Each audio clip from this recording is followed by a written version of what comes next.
Ayan, magandang araw po mga kasaka. Ngayon po tayo nga ay nag-ring wedding. Yan. Ang ring wedding po ayun lang pong paikot ang ating kagamasan.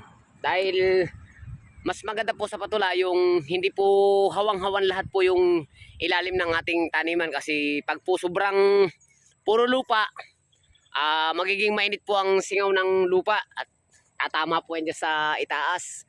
Magiging double po yung init, kaya mas maganda po pabayaan lang po natin yung mga ganyang damo sa ilalim. Ang gagawin lang po natin ay ring wedding. Ayan, yan lang po, atin lang pong gagamasan paikot. Tapos yung pong mga damo na ginamas natin, tatambak po natin sa puno para maging organikong pataba po. Ayan, yan po ay magiging fertilizer po nya.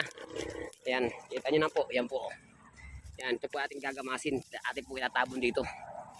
Tapos yung pong mga nalabas na mga nalabas pong mga suwi dito sa ilalim, wag na po natin yung papakitin. Atin na pong tatanggalin. Ating pong puputulin. Doon po sa putol po niyan, yung pong halos sagad na sagad po doon sa katawan para hindi na po siya uli sumuloy.